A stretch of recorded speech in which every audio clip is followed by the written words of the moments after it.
Today on Travel Rolly Podcast, we have a wonderful guest, Mr. Michael McAllan. I met him when we were over in Scotland for the Murray Open, and he was hanging out. He likes to play golf there, but he's been a head professional at multiple courses. He's now working at Nairn Golf Club in the Highlands of Scotland, and we're so ready to talk with him about the different courses he's played, the courses he wants to play, the courses he's worked at. So please enjoy. Hello, everyone, and welcome to another edition of the Travel Royally Podcast. We're thrilled today to have Michael McAllan. He's a PGA professional in Scotland. He's got a tremendous amount of experience in golf operations. He's been the assistant golf pro at Baberton, the Roxburgh, Murrayfield, and Glenbervie. These are all highly rated courses before he moved on to be the head professional at Elgin. He was at Elgin for 9 years before he moved to where he is now, which is at the Nairn Golf Club. Nairn is a venerable golf club in Scotland, founded in 1887. It's a fantastic links. It's in the Scottish Highlands. I've got a image of it up behind me. Michael lives in Elgin with his wife and two beautiful daughters, and he's a very competitive golfer. Michael, welcome to the podcast. Thank you so much, Jeff. Yeah, it's a delight to be here. I've actually tuned in quite a lot of your podcasts already, and you've had a lot of good friends of mine and people I really admire as well. So I'm really delighted you invited me on. Yeah, well, I'm glad you could be here. It was I met Michael probably 10 months ago, back at the beginning of the year, probably, or late last year. And we struck up a friendship, and we were able to hang out a little bit at Murray during the Murray Open this past July, and really enjoyed meeting you and spending time with you. So let me ask you a question. What's that, Hayden? That was also when I met him, right? Exactly. At Murray. Yeah, weren't your little girls going and picking up some moss on the side of the hill? They were doing some landscaping. You need to hire them as greenkeepers. That's right. They were exactly right. They were demossing the back, the amphitheater, shall we say, the back. I remember you were just saying, only the moss, girls, only the moss. Exactly. Schooling them early. Well, just to give everyone a sense of what's happening, it's 11 a.m. at the time of this recording. I'm having coffee, and Michael's already played a round of golf at Murray.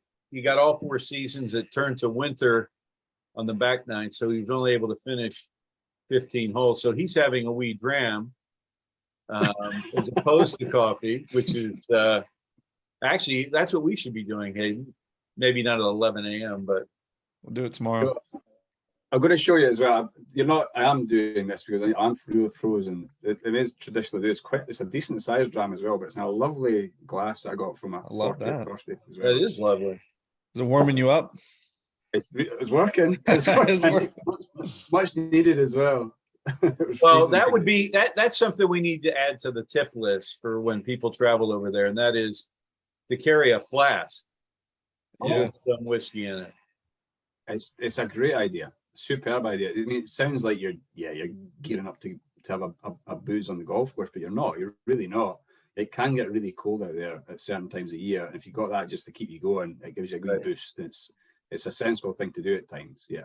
Jeff, when our first round playing the quad am, who was it that pulled out shots every couple holes of some whiskey? John Thompson. Yeah, John Thompson. I was like, all right, here we go. First day. This is what we do.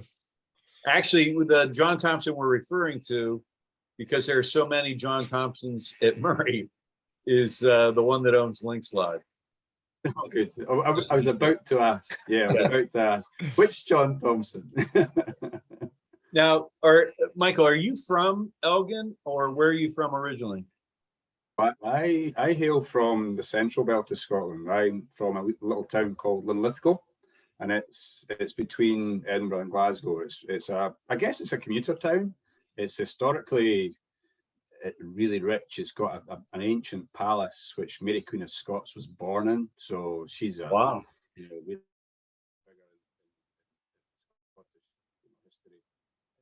It sits on the main train line, or railway line, and between Glasgow and Edinburgh, and also there's motorway access really close by, and it's a lovely town. It has a loch which sits underneath the palace. It's quite fairy tale. It's really pretty. Yes, I grew up there. It was a great place to grow up. And, yeah, I haven't lived there for quite a few years, 27 years actually. I think 20, maybe even more. But yeah, still call it home. So the next question is Celtic or Rangers? No. Neither? No, neither. Where I grew up is very close to Edinburgh, as opposed to anything else. So my hometown team is called Linlithgow Rose. Linlithgow Rose play in maroon, so that gives you a little hint. I support Hearts. Heart, they're a good team, good club, good strong Scottish club.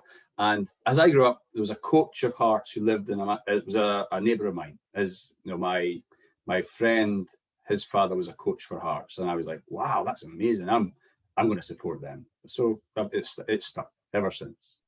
Excellent. That's cool. It seems like everyone from your part of Scotland where you grew up, they were Celtic or Rangers fans because how strong those two clubs are. But yeah, they're massive clubs, Jeff. But equally, when I grew up, it was in the 80s. Aberdeen were doing really well in Europe, so there's a lot of Aberdeen fans of my age group, and certainly in the Central Belt, and in fact, UK wide. Scotland wide, round about that age group. Aberdeen are a very well supported team. Well, that's when Sir Alex was there, correct? Correct. That's exactly when he was there. A great team. They were just, yeah, they were very well known to Scottish football fans. Maybe not outside of Scotland, but guys like Jim Leighton was in goals. He played umpteen times for Scotland. Yeah, great team. I'd love to chime in, but I have no idea what y'all are talking about. I think it's soccer or football or something like that. I don't know. We don't throw it. Like that. I know you know a lot about that. You don't use any hands. I know. It's weird to me. Yeah, you would think his wife was an All-American soccer player in college. You'd think he'd know something about. Hey, I watch a lot of soccer now, so because of that, we were watching college games last night. Nothing special, just some college soccer. Good for you. I know, because I know a little bit of who your family supports as well, Jeff. I'm going to chime in and say there was a Scottish team were beaten by a team that you follow. Just the other night there, was that Wednesday night? I played football on Wednesday night. I play a bit of football still, despite my advancing years. And when I came in, the game was 1-1. So this was Liverpool against Rangers. Yeah, and my brother didn't finish 1-1. No, I think was it 2-0? Was it 2-0? Or no? Well, you said it was 1-1 at halftime. I'm sure it's like 1-1 at halftime. Are they playing? Because was it a week or two ago? Didn't Liverpool win 2-0? I got you. I think it was 3-0. They have it as 2 legs. It's a league table, so they play each other twice. There's a home and an away leg. So yeah, this was the version. This was the leg I think they're supposed to do quite well, and no, it didn't go so well. It was Liverpool just turned the screw. They were phenomenal second half, just incredible. Well, I know now Jurgen Klopp's having his worst year ever at. He is, Liverpool, but they'll come good. Yeah, you're right. So let me ask this: how did you come to golf? Were your parents golfers? I was multi-sport. Still kind of am, I guess. I do like playing loads of sport. Again, despite my advancing years, I'll try my hand at anything. I played badminton, I played cricket, I played rugby. I'm quite slight, so rugby stopped being a game I could play. Rugby's like real American football, Hayden. Oh, wow. Okay. All right. No helmets, no pads. No helmets. I would agree. Yeah. It's quite full on. I'm only 5'9", 5'10", and I'm only about 12 stone. I don't know how you get in pounds, how you work that out. But I'm not big. And I was a winger, and I started playing against wingers who were 3 times the size of me. And I was like, oh no, this is not fair. So I didn't just graduate on the golf. I was playing golf at the same time. I'd started playing golf at a very young age, maybe 7 or 8 years old. My next door neighbour, not my dad, my next door neighbour had actually cut down a club, and I used to go down to a soccer pitch really close to our house. And we used to bash the ball from end to end to end to end. usually along the ground. And we had a big gouge cut out behind the goals. And there was no nets in the goals. So you'd hit it from one end to the other with one club and hole out. And that was your score on each hole. And eventually, I had a 1.5 wood. It was a wooden head, black steel shaft, ancient. I hit it and it flew from one end to the other. And I held the pose. And I went, wow, that was good. And I immediately do what I do now when I hit a good shot. I went, did anyone see that? And I was and I held the pose, and my neighbour didn't see it. He was playing with me. He was away for his dinner. He'd gone. So I was on my own. But it stuck ever since. I remember that so clearly, that shot. And I was hooked. From then, that was me. My dad played shinty. He was a very competitive shinty player. That's like a really tough Scottish field hockey, I guess you'd maybe call it. He and Bob McIntyre. Correct. Yes. So Bob McIntyre's from the west. My father grew up a bit further north, but also in the west.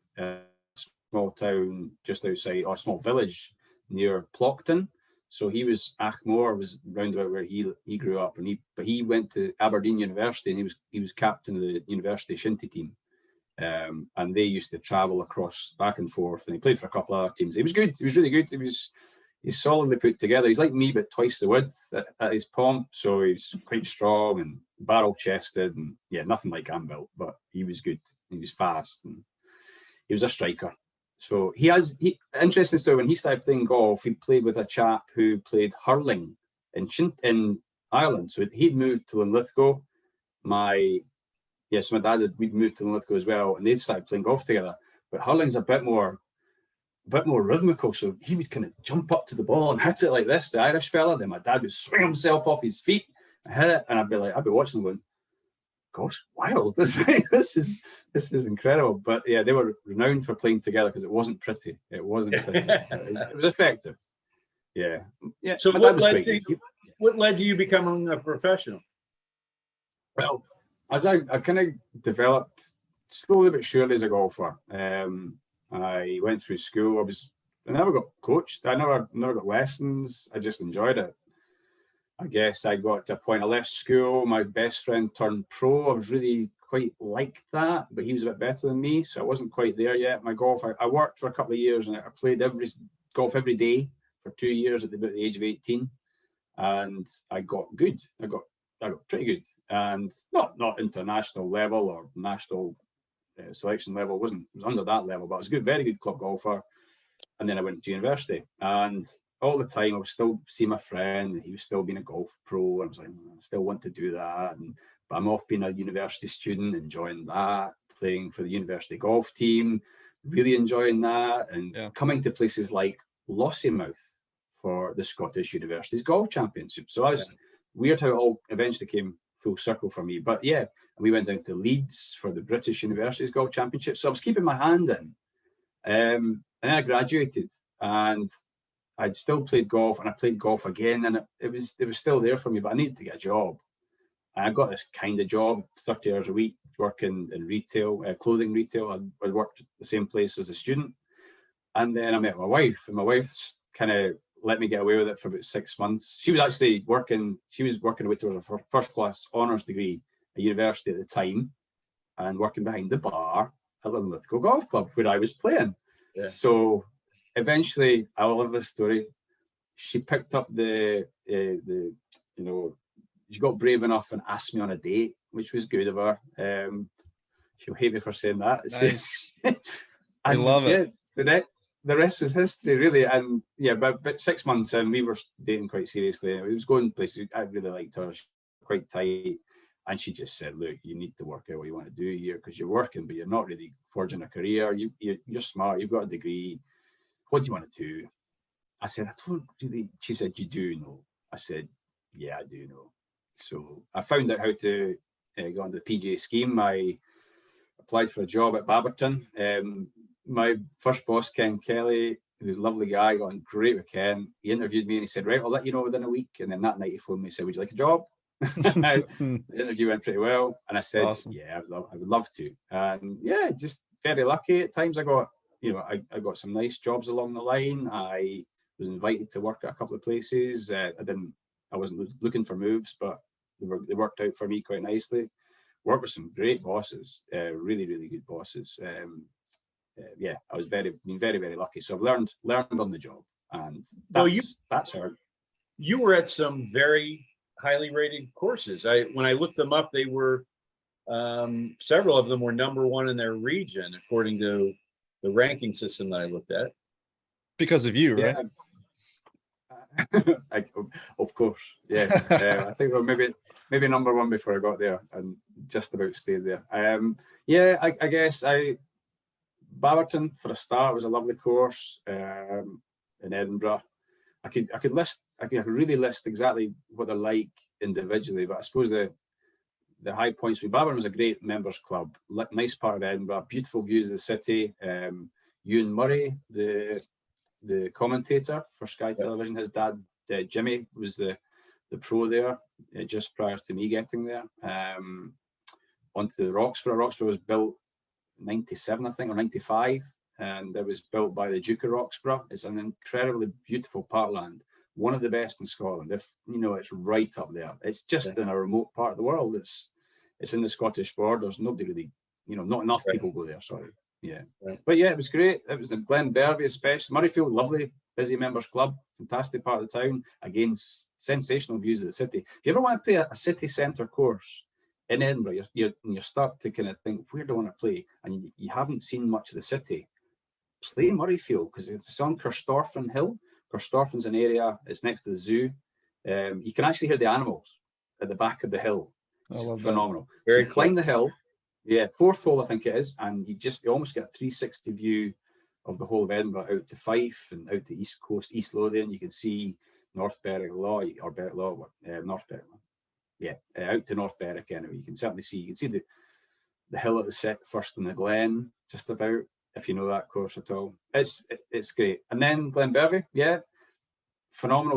one of James Bray's best courses, I guess. And it was John Panton was historical pro there. He's in the record books for seasons in Scotland. Phenomenal pro, and you were delighted to have him in their history at that club. And again, a great course. Halathabal won the British Boys there twice, I think. Yeah. It's a great record of a course, and used to be the home of the PGA in Scotland as well. Yeah, I read that. But then you moved to Elgin as the head pro. And I was lucky. I was, yeah. I served quite a long apprenticeship, I guess, as an assistant pro, and learned, as I said, from some good bosses, and made some great contacts in the industry. I was always, because I was a little bit older when I came to it, I had a decent head on my shoulders, and I was able to speak to people. I've always worked in customer service and retail ever since a young age, and I find it quite easy making the contacts, or I already had the contacts in place when I got to Elgin. It was just knew that I had to start a business. I had to employ people, but I also got the freedom to make decisions about a business, which I'd never had before. I got to choose the stock we wanted, how I could teach, when I taught. It was dictated to me what hours I had to be there, obviously, because it was a service provider for that club, and it's a great club, Elgin, it really is. Yeah. Can you talk for a minute, because you just raised some interesting points. There's a big difference between professionals in the US versus the UK, and I'm talking about those that work at clubs. Over here, as an example, our pros are employees of the club, and they don't own their own business. They're employees of the club, and they don't make any money off of the merchandise they sell. They get a portion of the money they collect from lessons, but tell us about how that's different from your perspective. Yes, for the most part, there's so many golf clubs in Scotland who have PGA professionals, and there are also a lot of clubs that employ PGA professionals in paid roles, like you're describing, but not as many as you'd have in the States, I guess.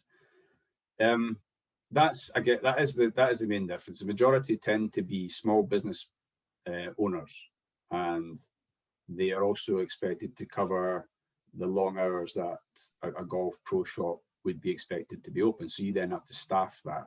So there's always a lot of pressure on a club pro in Scotland. You're riding this fine line, trying to make money, trying to be good to your employees, trying to be as good to yourself as you can, but providing an excellent service for a club. And that's a difficult balance, and you can end up getting really sucked in and end up playing no golf, end up not having much of a family life. But equally, it's you're working in a field that you really like. I guess, would you sacrifice a bit of what you do and a bit of the finance for maybe giving yourself a bit more of a life? You think so. You think that might be quite a simple decision, but your members want to see you there, so you have to be pretty. I try my best to get a balance. It's hard. It's difficult, and What do you it can take its toll. What do you think the best balances are for a pro shop? In my mind, I feel like hiring 1 or 2 people to split the time with you, but then at the same time, that's taking more money from what you could be earning. So would you rather work every day or pay 2 people and have a better work-life balance? Is that different for everybody? I know some pros who have worked themselves to the bone to the point where they can't do anything else, and they can't function anymore, and they don't take any days off. Literally don't take any days off. My contract was quite good with the club in terms of I was entitled to 2 days off, and one of those days was at the weekend. But I've got a young family, and my life is at the weekend. Yeah, the balance should be. It's hard for me to say now. I've seen both sides of it. I've been an employee of club pros, and they were good to me, really good to me. As an employer, I tried to be as fair to my staff as I could be, and I had employees who wanted to work no weekends, and that was fine because they were good at what they did. I guess you got to earn that as an employee, and in the industry, if you're good enough, and if you want to work no weekends, you'll probably get that job. The balance is, yeah, it's a financial one sometimes as well, because Elgin was quite a busy golf club. We didn't do many visitor fees, but visitor rounds rather. Lots of members, guests, but so the income was derived from your membership and visiting golfers from other clubs around. So you had to retail well, and I thought for the most part that we did. We were quite successful in that regard. But I had good staff along the way. A lot of great staff actually. Very sad to leave them behind when I did. I'll try and meet up with them this Christmas time actually, and we'll have a bit of a social knees up, but still speak to them quite regularly. So yeah, maybe I know John at Murray does. He's brought on people, and I love Derek Ramsey. He's great. But when you walk in there and John's not there, you're kind of disappointed. You know what I mean? To your point that the members completely see you. Completely get it. And that John knows how to do everything. And anything that you need, he's got a solution. Whereas Derek was relatively young. I mean, he's fully experienced now, so I've never had a problem with Derek. And he's a keen footballer too, right? Derek. There's only one Derek. He's a phenomenon. He is. I love Derek. I love John to bits. I know John really well. John was brilliant to me when I moved up here, but they're still a member at Elgin when I got here. John had another assistant called Andrew Rollo, who was also an Elgin member back in the day. Derek turned pro about my second year at Elgin and got the job after Andrew left with John. Derek has a reputation for being quite a committed and good footballer, as in you would not want him in the opposition's team. You want him in your team. Right. And I would say that for everything in life. I would want Derek on my side. And interestingly enough, this is quite funny. We played golf on Sunday morning at Nairn. John, Derek, Alan, who also works in the shop, and myself. And Derek and myself were appearing, and John and Alan were appearing, and I think we won 6 and 5. And it was mostly Derek. I have to say, John and myself had social engagements the night before, so we were a little bit jaded and tired, shall we say. And so it was a great laugh, really good fun. really nice. And that's a relationship locally up here. You're quite lucky if you get local pros to you who you get on well with, even if you're in different retail groups. We quite often are members of retail buying groups. Yeah. You try and get on. It's the best way to do it. We had that in spades. Yeah. Now you've got a young family, but in your current role at Nairn, do you work a 5-day week or do you work weekends? I'm curious how often you get out to play nowadays. I've got a lovely balance at the moment. One of the decisions I took, and one of the keys to going forward with a new role after Elgin was that I needed to spend more time with my family, and it's worked out really nicely. I've been able to work a 4-day week, doing 40 hours a week, so a full-time job over here, and quite long days when I'm there, but with a bit of flexibility thrown in as well. I've got a great boss, and the CEO and the kind of management of Nairn, fantastic, really good, and they understand that family comes first. You know, you've got to have a life. If you do that and you get the time to recharge, you are so much better at work. And this is exactly what I didn't quite get onto when you asked me that, Hayden, about the balance. Was if you give your staff enough time to be the best that they can be, which means you give them time to recover, you get so much more from them. If you hammer them and you make them work all the hours that God sends, that they never get time to recover and they'll just be done. And the golf season here is quite intense as well. It's about 6 or 7 months. And if you come to the end of that and you're so tired, you don't want to do it. You'll eventually not want to do it anymore at all. So I do get time to play golf now. Yeah, I get a Saturday, Sunday, Monday is my usual time off. And I'm mostly on a Monday, if you follow any of my social media, is my golf posting. I have a favorite walk in golf. My favorite walk in golf is down the wind between 2 sets of houses. It takes you to the first tee of the new course in Murray. And I posted it today because I was on my favorite walk today, and it's great. It's usually sunny, as you probably know. Yeah. You experienced that as well, Hayden, I think, in the summertime. And yeah, you look over the first green of the new, the 18th tee of the old, you find the first tee of the new. It's a beautiful spot and looks out towards the lighthouse. So I'm there at least once a week. But I like playing. I'll play at Nairn as often as I can, but it's not great to kind of go to work straight after you finished a game of go to try and play golf straight after work. It's quite tough. Long day. I try to avoid that if I can. But I played loads at Murray Golf Club. I joined there about a year ago, and it was a great move. Really good move. Yeah, when they asked the membership, should we allow Michael in? I actually blackballed you, but somehow you got in anyway. Right, listen, I probably know just a few more people than you know now, but only just a few more, I guess. But listen, the blackball. I played Royal Troon with Kieran Stevenson, who's head pro down there. He was previously at Murrayfield just before I got there. And Kieran's a lovely guy, great guy. I think he played with Colin Montgomery, the Open. So he was marking for Colin Montgomery because Colin Montgomery's Royal Troon aficionado, his secretary also. You know that. So he also won the Scottish Amateur in there. Don't know if you knew that. There you go. That's cool. Kieran invited myself and a past pupil of his, who I started teaching myself, a South African chap called Garth Hewson. And Garth and his friend Tommy and Kieran and myself had a wonderful 4-ball at Royal Troon. It was a fabulous day. It was a sunny day. I went round another par. Kieran beat me by being even more under par, and then we got a lovely bit of food in the clubhouse, a couple of drinks, and Kieran just started talking about people who had been officially blackballed, and I was like, does it still happen? I was like, wow, it's like there's a process. There's still a process at Royal Troon. I get it. And he was, I can't tell you who he was talking about was being blackballed, but it was a real thing. The clubhouse is phenomenal there as well.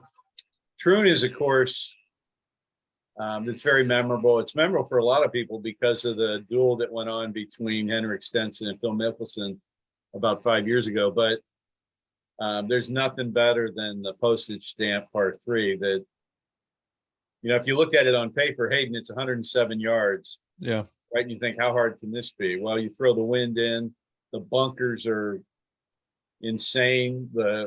It's a small oblong shaped green. It's just brilliant, isn't it, Michael? Plus, Yeah, 107 is my middle hole. club. It's in between clubs. In between city, there you go. But you got to commit. You got to commit. It's a beautiful little green. It's a great hole. It's so picturesque. I managed to hit the green and walk off with 2 putts. I was like, yes, that'll do me. I probably don't ever want to play this hole again. I don't want to make a mess of it. There's a wonderful bit of social media content or just video work actually of Rory McIlroy in the warm up and the practice rounds, trying to play that year Stenson won against Mickelson in the final round, or basically beat Mickelson, and he went in the long shallow bunker and couldn't get out. And I get that. No matter how good you are, he's trying to play a good shot, but he kept, and it's really heavy, dense sand as well. So I completely understood what he was going through, because it's easy to do. It's so easy to do. It's a beautiful hole, but it's brutal. It's brutal. Well, I'll tell you my favorite story about that hole, Michael and Hayden, is in the early 70s, Gene Sarazen, who's a former Open Championship winner. This is a time when you could play up till whenever. They didn't say, hey, at age 60, you're done playing. So he shows up. He didn't make the weekend, but he played the postage stamp in a total of 3 strokes. Think about that. Over 70 years old, he had a birdie and a hole-in-one. I mean, wow. That would have been the most amazing thing to see. He's 5'5". Pictures of him in Ryder Cup photos standing next to Jackie Burke and Sam Snead and Walter Hagen and Byron Nelson. He's a full head shorter than they are. There's a famous name in the history of golf that he'd still be towering over though.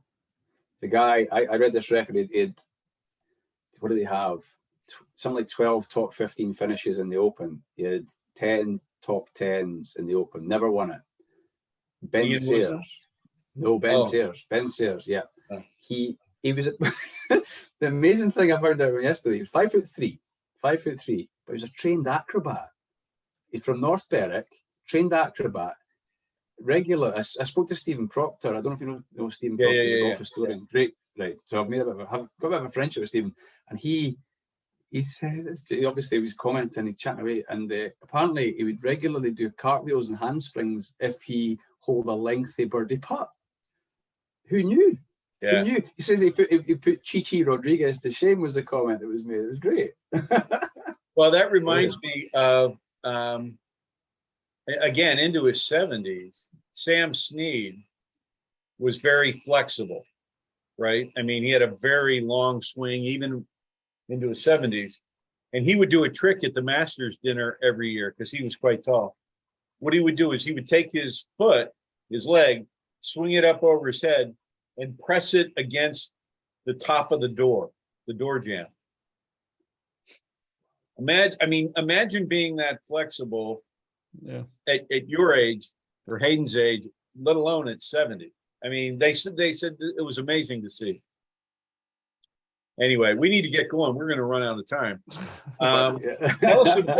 So what are your duties at Nairn now? So I work in golf operations. So we're based in the pro shop, out of the pro shop. A lot of what I do is I'm sort of second in command. I've got my manager's Sean Burgess. He's a great guy, PGA Pro as well. He basically manages that department, but I take more of the customer relations, I guess, and meet and greet is a big part of what I do. We do just over 7,000 rounds a year, visitor rounds, and everyone checks in with us at the pro shop. And it's been a phenomenal. I love it. It's right up my street. You may be able to tell I like to talk. I like to meet people, and I like to share experiences. I've met some phenomenal people. And you like Americans too. Yeah. If people are just people to me. I mean, literally, honestly, it's just if you've got something interesting to say, whatever your accent is, it's great. It doesn't. yeah, there's no defining nationality for me. It's you're golfers. You're there to have a good time. Everyone's turned up. They're usually in great spirits. Occasionally, they're a bit hungover from the night before because they've been enjoying their trip too much and they've been trying to do too much. I mean, I would always recommend having rest days. Yeah. I don't know if you subscribe to that yet. It's funny you say that. I just got off the phone with someone, a group that's going over next year, and the hotel that they're staying at, the Fairmont, offered them a great deal for a round of golf. And so I said, hey, we've got a day off. You know, you're not going to get a better deal to play golf than what they're offering. You want to take it? And, you know, he said, no, I think we're going to need the day off. And I said, hey, I agree with you. I just wanted to pass on the offer that they gave us. But, well, I'll tell you what, it's the other thing we talked about with Chris last night on that podcast was the idea that we've never met a disagreeable person in Scotland, right? Particularly around the golf course, right? People like you that ensure that we have a great experience at Nairn. Yeah. We've never had a bad experience. And, you know, so the role that you have is obviously a crucial one. 7,000 rounds is a lot of money for the club, right? It you know, over there, it allows the members to pay less in membership subscriptions because you've got, with 7,000 guests, you're talking about, you know, holy cow, a couple of $1 million of revenue. It's under that. It's quite a bit under that. We're 190 around, so that's our rack rate, I guess. And clearly we won't get that for every visitor round we have, but it creates the balance of the fees not being, they're relatively inexpensive for the product that Nairn is. It's a phenomenal golf course. It's if you talk about a championship golf course, that's exactly what Nairn is. You know, it's had great championships. It maybe doesn't quite have the infrastructure to host European Tour, but it's just under that level, you know, or DP World Tour. Yeah, it'll never help hold a major, but it's as tough and as nice a test as you know, our near neighbours, and it's great, you know. But we are a members club. We have to always remember that as well. So the balance has to be struck, and we have to look after our members as much, you know, to the same level that we do our visitors. And that goes without saying, and we do our very, very best to do that. But you know, members who are around that golf club a lot see more than maybe the visiting golfer does. The visiting golfer is there for maybe one hit, and we try to make that experience as great as we possibly can. But membership, we've got to make it feel like they're being as well looked after as it possibly can be as well, and the facilities as good as they can be from top to bottom. You know, we've got a lot going on in there, and there's a full-size range, there's a 9-hole course, great short game area, beautiful putting green, good starters hut, great clubhouse, big pro shop, swing studio, function suites, dining. It just goes on and on. So there's a lot going on. Yeah. Well, I'll tell you what, you're that leads to another point, and that is you live in a very golf-rich area, and Nairn is a premier venue, right? I mean, it's held a Walker Cup, as you mentioned, the Scottish Boys Championship, and other major amateur events, and but it's a golf-rich area, and most Americans haven't heard of Nairn. They haven't heard of many courses up in the Highlands. The one that they've heard of is Dornoch.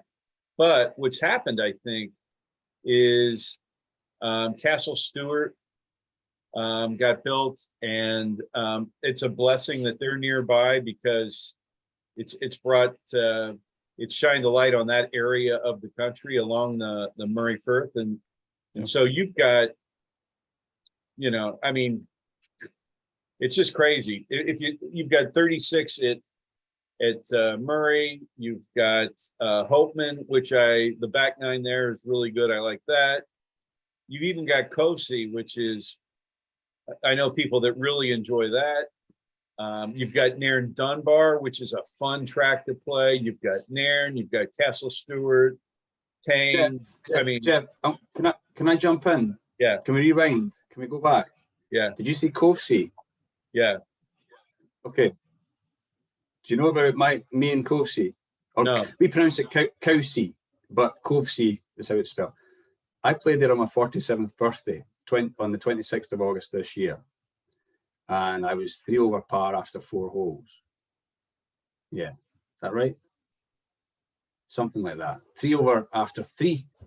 1, 2, 3. 3 over par after 3 holes. It's my birthday, and on the 4th fairway, it's 11 a.m. I crack open. I'm playing with Gillian, my wife.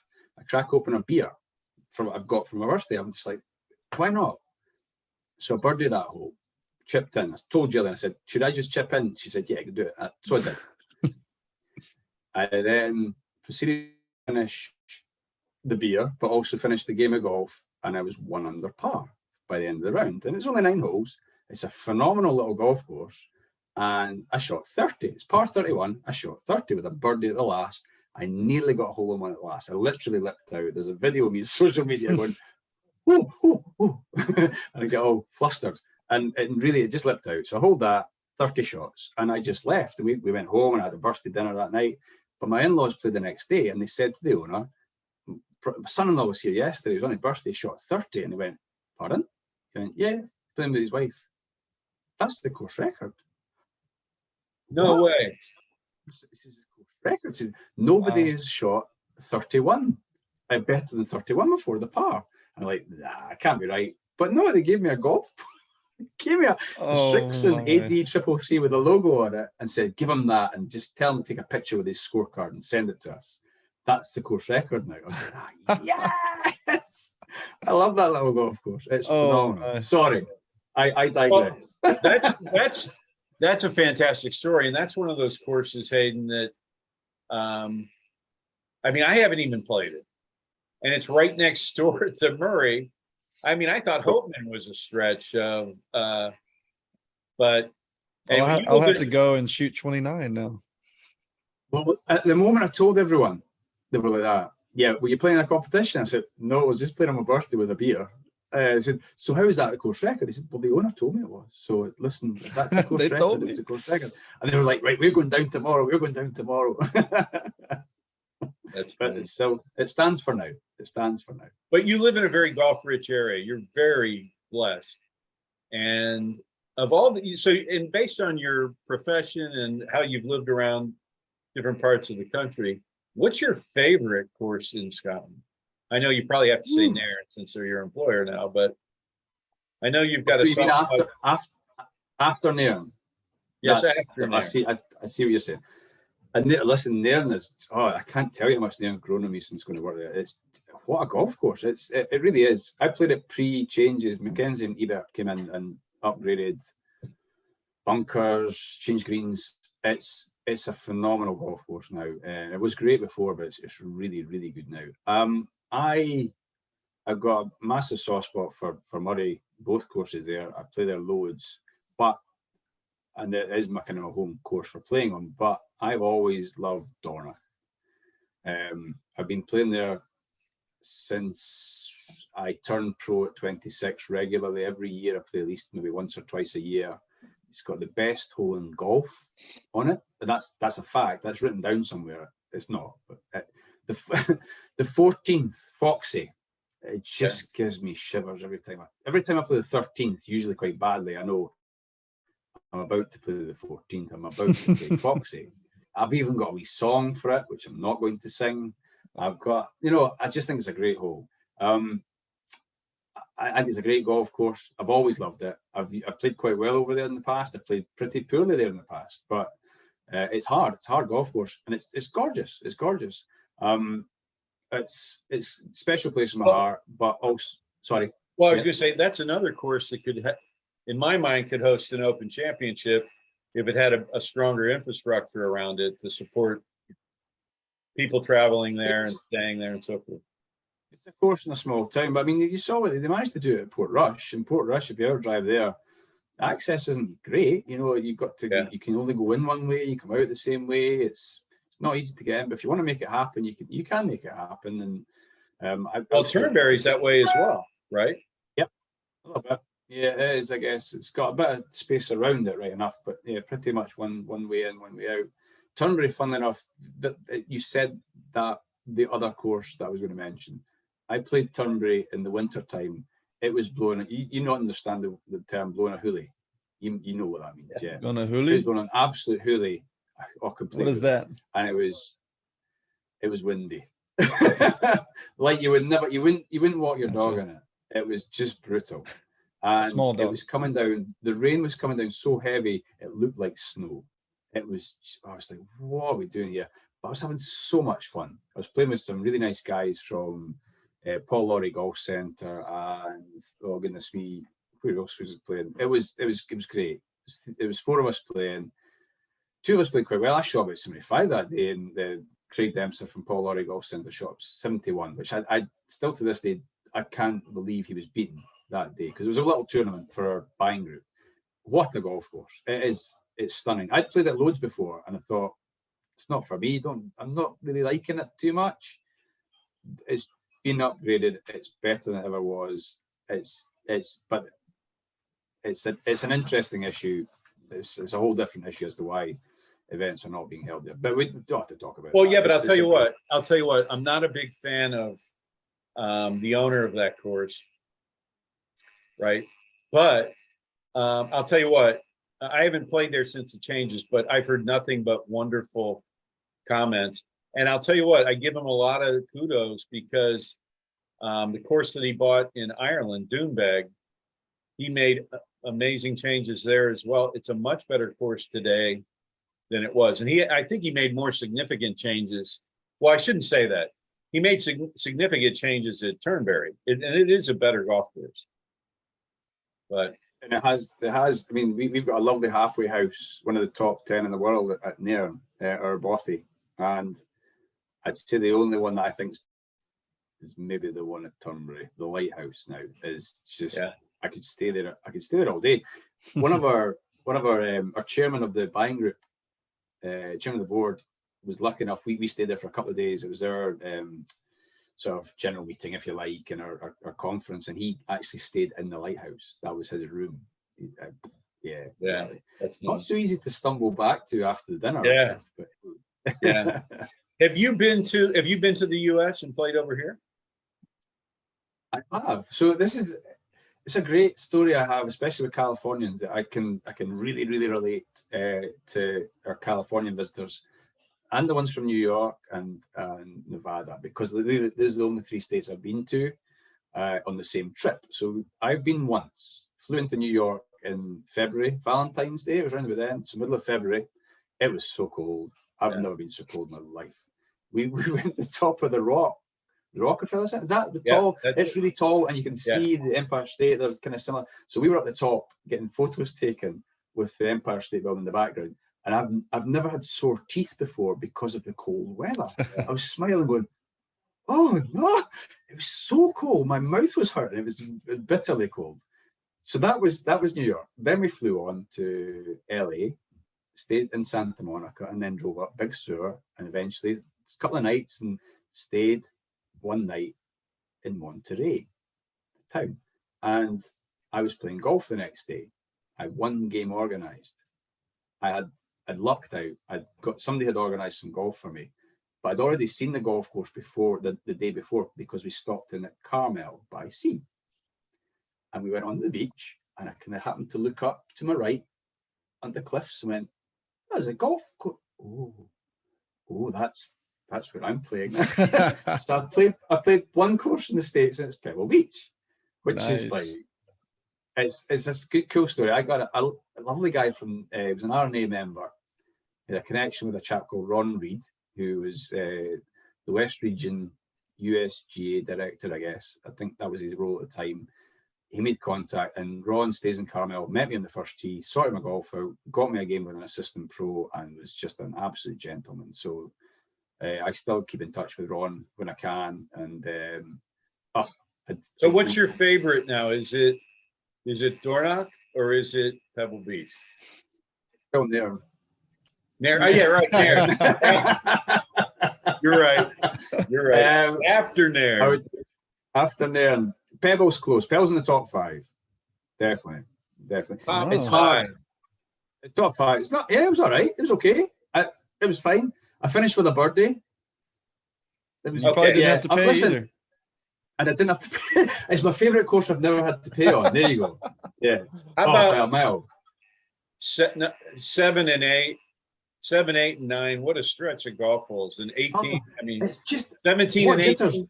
I mean, 17. The history of 17, that shot that brushed the pin and whatever, But standing on 7 and going, I'm actually on the 7th hole at Pebble Beach. I'm going, how did I get here? I'm standing looking out and seeing the sea otters on their back and eating the crabs, and I'm going, oh my word. And the weather was usual, kind of that area of California. It wasn't warm, but it was nice. It was okay. It was a bit of wind. Then I played the 7th quite nicely. I kind of hit the green, 2 putts. The greens are so tough there, so small, so undulating. And then I hit a good tee shot on 8, and then I kind of went for the pin on the green. And I'm looking at it going, that's all over it. That's not making it. I went, oh no. And I went in the ravine, or the water basically. Yeah, that was. But no, I finished up quite well. I made a bird. I'm not going to tell you how I made my. I'll tell you how I made my birdie on 18. So I think the 2 trees were still there on the fairway. There's only one left now. So Tony Malocus was my caddy. Tony Malocus. He said, go for the trees. I said, cool. With a little draw, he said, soft draw every day. And I'm playing with higher clubs. It was hard, but I hit this lovely nutted draw, and I was like on the trees. And I'm, oh yes, great. Because I didn't want to go in the water. I didn't do that. I just had a great tee shot. 235 yards I had to the pin, into a slight breeze. And he's like, well, what are you going to do? I said, well, I'm going to go for it. To this ridiculously small target, overhanging tree. I've got a fairway wood in my hand, which I've never hit. I hadn't hit it all round. And I'm like that, ball sitting beautifully. And I'm like, I'm doing this. I'm hitting this green in 2, and I'm making an eagle. So I put the swing on it. I thought I made a good swing, and I topped it. I topped the ball, and it went about 100, 150, 130 yards. I'm like, but straight. Perfect layup. I went, what a layup. And I've got a wedge in my hand. So I pop a wedge onto the green. It spins back just above the pin, and I hold the putt. Well, you know, a par on. Yeah. I'm I'm giving it that. Yeah. That's fantastic. But I think I made par on 17. That was probably better than the birdie, because 17's a hard hole. Oh, yeah. Yeah.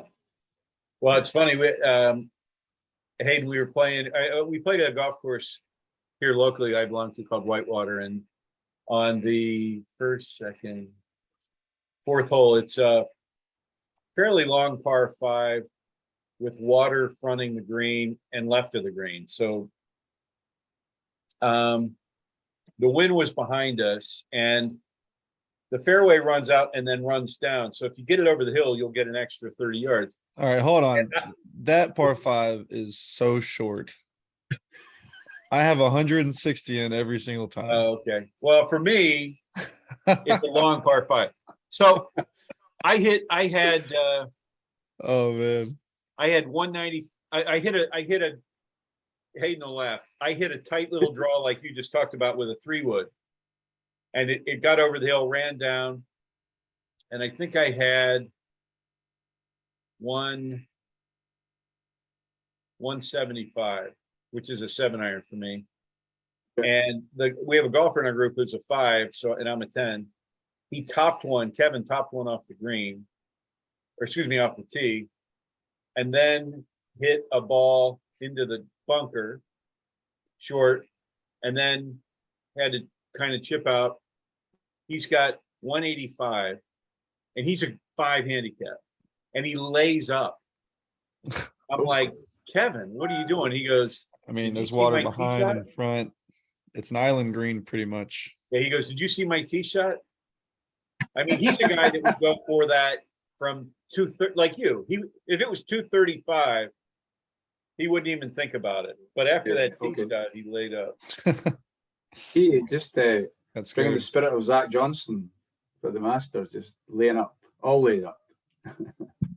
Yeah, or David Toms at the PGA at Atlanta Athletic Club, laying up. Like, people are like, "What's he doing?" Anyway, hey, I got a couple of quick questions for you before we wrap up.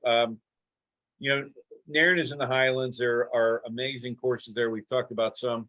Which ones, if people were coming up to, of course they would play Nairn because it's your favorite course. But what other courses would you say in that area are must plays? Your obvious ones, we've got a tie-in as well, I guess, with Castle Stewart and Dornoch. They're quite obvious. I love talking about courses are the ones, they are less obvious. They're the courses kind of in between the ones that you tend to go to. You mentioned, Murray Golf Club. It's a really, really good test. One of the best finishing holes you'll ever play. It's a really good. And if you go further sort of east, you go out towards Aberdeen way from where we are on the Murray Firth, Fraserburgh. Now, I don't know if you played Fraser or not. It is a sensational golf course. Yeah. It's got a fairly inauspicious start and quite a tame finish, but it has 16 holes in the middle that you'll be like, how good is this golf course? Yeah, I agree. It's one of the best up here. I like play if you go a little bit inland. I guess Boregarten's really charming. Boregarten is a charming little golf course. It's not for everyone, but it's charming. Further north, you're going to go up to, you've got a lovely run, Tane, Brora, Golspie. But I believe Wick Golf Club is one that I really want to play. It's a links course. I would love to play there. It's on my to-do list. So in the Highlands, there's just so many little gems. I mean, even the little 9-holers. If you want to, maybe not taking a full rest day, but you're just playing a short course. I played was it start of last year, end of last year, called Bonner Bridge and Ardgate. It's north of Inverness. It's not as far as Dornoch. It's kind of in between. And it overlooks a lovely loch, and it's beautiful, absolutely beautiful.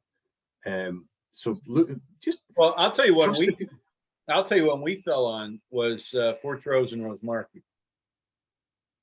I mean, that was just You're right. You're 100% right. I don't know. I've missed that one. I've actually had a bit of success there as well. Not quite a course record, but I won a winter competition there, and I just think it's a great golf course. It's hard when it's windy, and it's always windy, but it's a lovely golf course. Yeah, and you well looked after. They know what they're doing. We have something in common then, because I won a summer tournament there. Here we go. I have to tell you, did he? Okay, it was a competition with index. Yeah, it was the handicap. Whoa. You wait a minute there, buddy. It was low net to win this tournament. Listen to this. Jim Young, who you know from Elgin and from Murray. Yeah. Hayden, me. Hayden's a 5, Chris is a 5, Jim's a 7. Yeah. I was playing off 11, and Dick and Dale were playing off 11. Jeff should be playing off of like an 8 or 9, not 11. Okay. I won low gross and low net. This is also the first time I've ever played in 30-mile-per-hour wind. Just straight across. He's also someone who thinks the driver on every hole is a good idea. I hit driver. But Rose, there is one hole you hit driver on. It's a drivable par 4. There's no hole you can really hit driver there. Well, there is. Which one?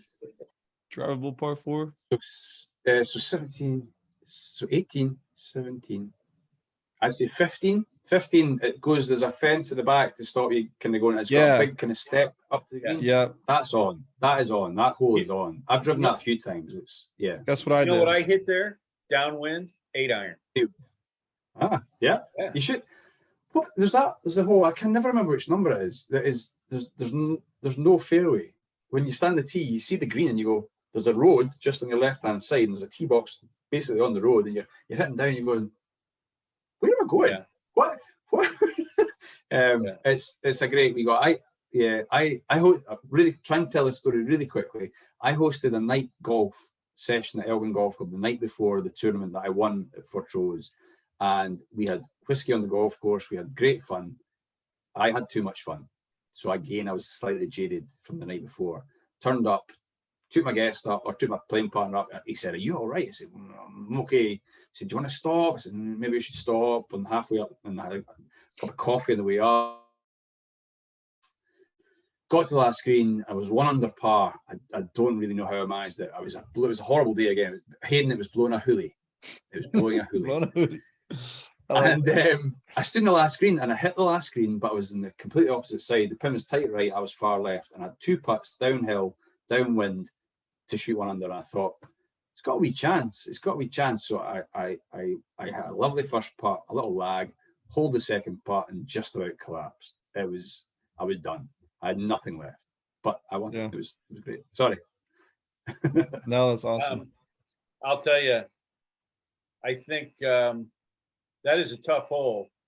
It was windy the day we played. It wasn't blowing a hoolie, but that's a very tough finishing hole. I mean, you got out of bounds long. I think you've got out of bounds left, and right is no. You can go down the shelf. You can actually go towards the first tee. It's a terrible spot. It's a really hard hole. Yeah, it's good hole. Good hole actually. So your message is come to the Highlands. There's plenty of golf. So for people coming there for the first time, they've never played links golf. How would they prepare for playing golf in Scotland? What would you recommend? I had a sneaky feeling you might ask me a little question about this, because it's I guess I had to learn links golf myself a little bit, but because I grew up in Parkland, but I learned it myself, and I learned that you take spin off a golf ball, you control your ball flight.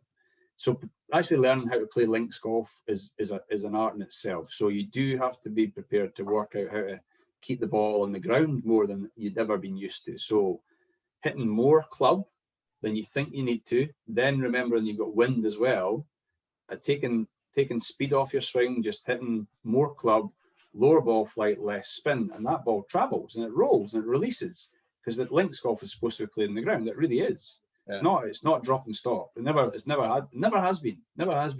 So there's that element.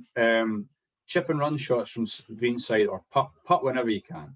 Honestly, you'll be fine. The other thing would be, you need to be weather prepared. You need to be aware that windproof sweaters that have a little bit of waterproof lining. There you go. That's all you need. And you'll go through maybe 2 or 3 of them if you're unlucky. A good waterproof suit, and you might need it. You might not. Yeah. You might not. But yeah, it's much more about the golf for me. Actually, take the right. There is no bad weather on a golf course. It's just the wrong golf clothes. It's all there is. Yeah. That's it. Seriously. It's one of these ones. And yeah, just get creative on the golf course. Use backs, use runoffs. You're gonna be faced with them. So yeah, somebody's come to join me. There you go. He's pretty good as well. The Moss Farmer. So there we go. That's Rowan. Hello to see you. You gonna say hello? Quick hello. Hello. Hey, beautiful. So is last question for you, Michael. What's left on your golf bucket list? Is there anything left? Recently I compiled this because I got a list of courses that I've played pretty much, and I ticked them all off, and I eventually thought, the courses I still want to play are not on this bucket list. So I still to play Dumbarton. I would really like to play Dumbarton. I'm going to play that quite soon, and I'm going to hopefully try and get to Ardfin on Jura, which would be wonderful. I don't know how I'm ever going to be able to afford to get there, but I'll make it eventually. Loch Lomond, never played Loch Lomond.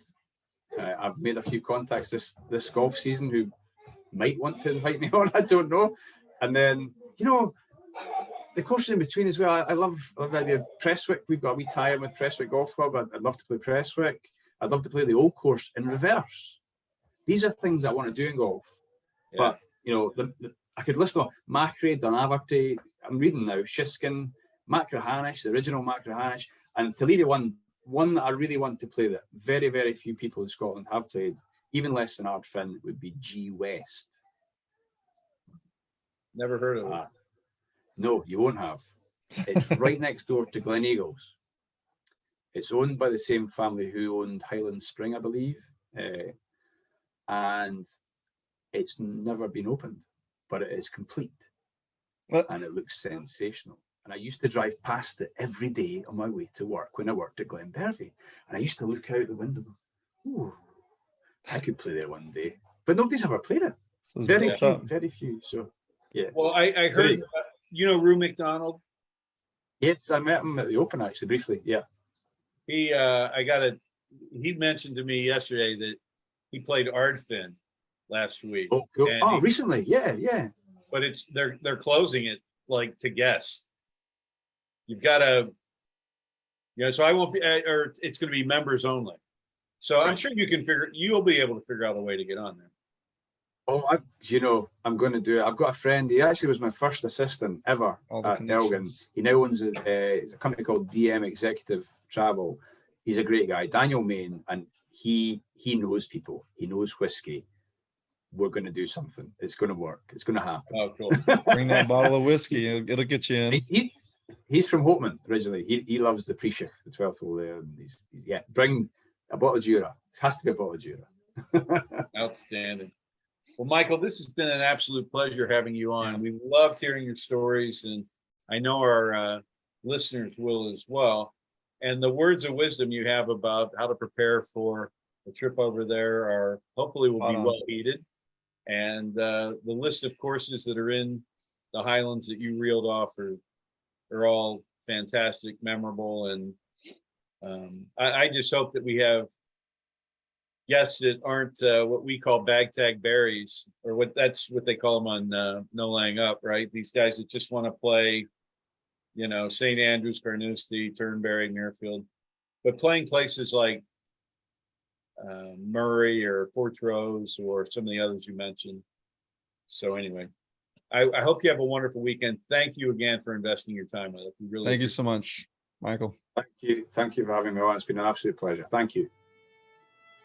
Well, it was such a pleasure to talk with Michael. I can't wait to get back over and go play Nairn. He has very high regards for his course, and I've seen the pictures and I've heard such great things. So I'm ready to go back. He'll be the first one I see. Thank you guys for joining. Please join us next week as well.